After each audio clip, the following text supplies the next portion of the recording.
Dr. King Jr. Day, a day to honor his enormous legacy and accomplishments. For 30 years, my next guest and his family operated Best Market, a convenience store on Skid Row in downtown Los Angeles. 10 years ago, he did something extraordinary. Inspired in part by the teachings of Dr. King, he transformed the store into a people's market, offering fresh food at discount prices. Then he went a step further. He sold the store to a nonprofit so it could be in the hands of everyone in the community. Everybody please give it up for Danny, as well as Pastor Q, the founder of Creating Justice LA. All right, so Danny, you basically grew up in this store, right? Yeah. It's definitely, I mean, I had the privilege and opportunity not to only spend time in the store growing up, but had different life opportunities going to college and things like that. And those type of experiences helped shaped who I am and also the way we go about running the store. Yeah, of course, of course. So you made changes, right, with the store? Yeah. Yeah, tell everybody about that.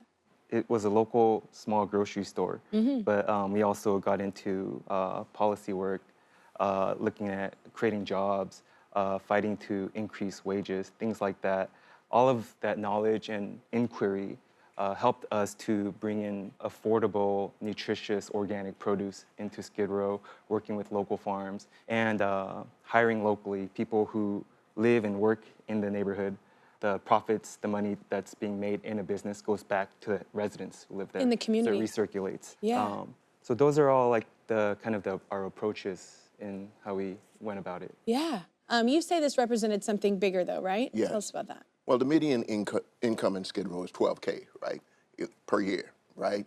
And so for us, we wanted to democratize economics. We wanted to lift up the community. We wanted to build beloved community. Dr. King said the three evils are poverty, racism, and militarism, right? And so Skid Row is one of the most policed places in America. It's like a containment zone. So we wanted to create a beloved community where people can work.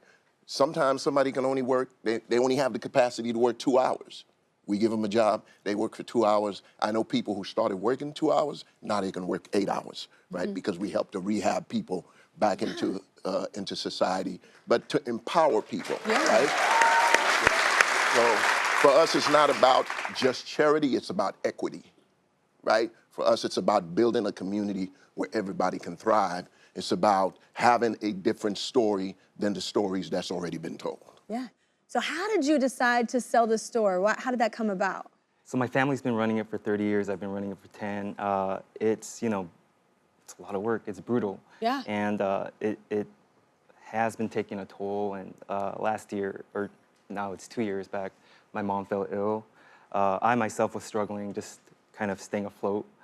My father trying to make the store work, passing, things like that. I was hang up on, if I don't get this, the failure of this not being able to, sustain this store is also a failure of me as a person or something. Yeah.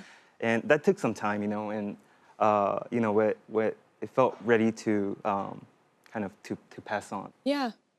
So he talks to you in Creative Justice at LA, ends up like wanting to buy it, right? Yeah, he called me and said, Pastor Q, I'm thinking about selling the store. I said, okay, let me see if I can find somebody, let me pray about it, and we'll see if we can find somebody who cares about the community to purchase the store.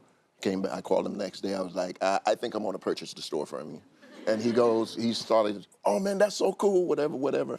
And then I go, but let me pray about it one more time. And I prayed about it and then called him the next day. And I said, you know what, Creating Justice should purchase the store because that means now we can democratize economics. It goes with our vision of empowering the community. We also have the Hip Hop Smoothie Shop, which is a worker-owned cooperative, right? And so we do social enterprise and we're really trying to build a community from the ground up. And so I was like, let's do this. He was real excited about that, even more excited than me purchasing it, right?